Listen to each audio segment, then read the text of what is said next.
So a while back, even before we had purchased a houseboat, my my boat neighbor in the marina had offered me his Westerbeke 8.5 genset. He had spent a lot of money trying to make it run with some backyard mechanics who didn't know what they were doing, and he got mad and gave up on it. Bought a Honda generator and sat it on his back deck. So we got this thing for free. It didn't run.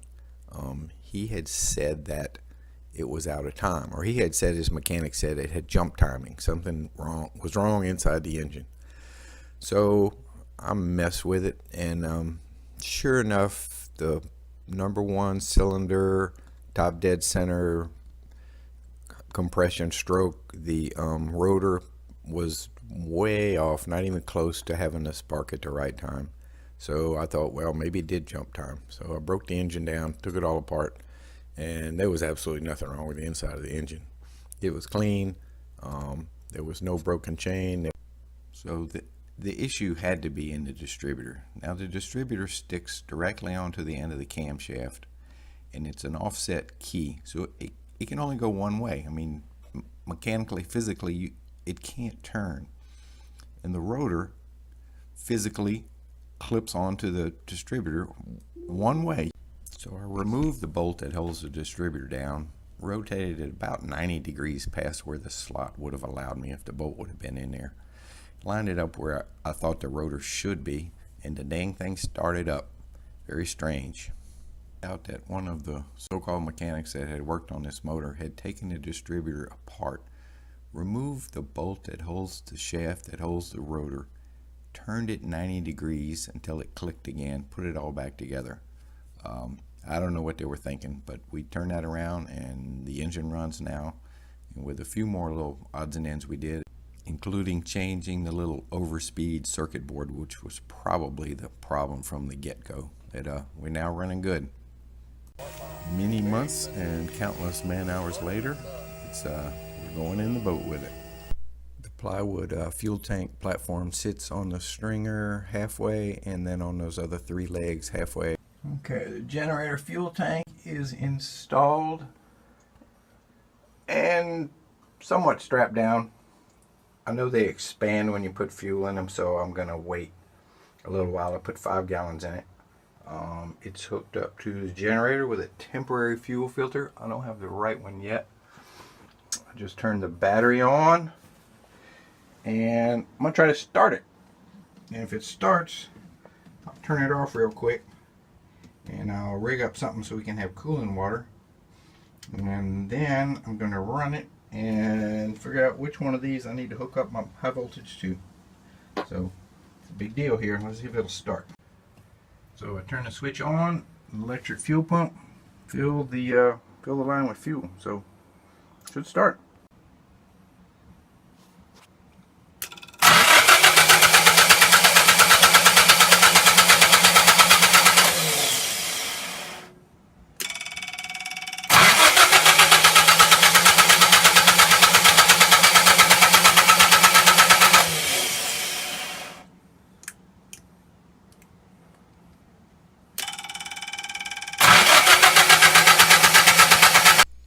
Still having issues with the overspeed switch needing resetting. Alright, the old generator started up, but it didn't have any water, so I turned it off real quick. So now I've got the through hull suction in a bucket of water with the hose running, and we'll try it again.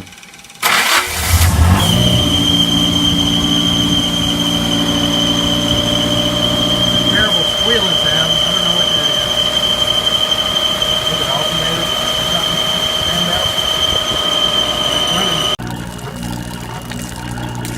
Bit the water just like it should.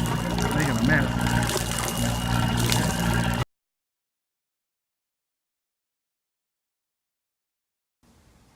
So today I wired up the high voltage from the generator heading up toward the front cabin. Just a single circuit. We've got both breakers tied together, so it's one single circuit, one hot wire, one neutral wire. I just kernied them together and put them in this box. I need to get a cover for it, and then they run up front from the blue box to the front is original, I think. Well, original from when we bought the boat. And I ran a separate ground, and I grounded it to the case. So I'm not sure about this. This makes my 120 ground tied to my battery 12 volt ground. So I don't know if that's good or not. So if anybody knows, let me know. But it's done. I can close everything up back here. And I have, man, not too much left in the engine room to take care of.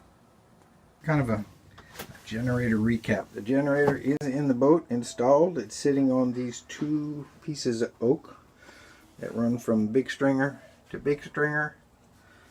They are clipped on with some fiberglass clips, and in addition, they're sitting on that cleat, and they sit on the middle stringer with a little spacer, and it's all real strong.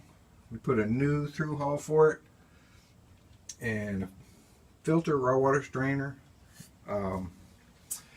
The small wires come in, the control wires come in from the remote panel into here. This is where all the 12 volt stuff's made up.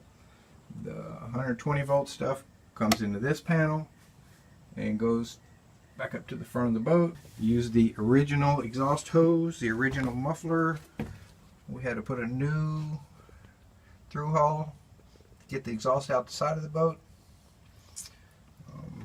It's all good.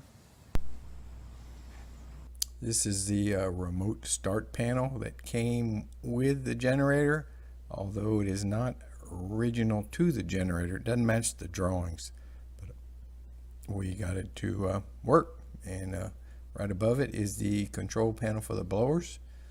Since there's no inboard engines anymore, the only time we'll need the blowers is when we start the generator. So I put the control switch right there above the generator.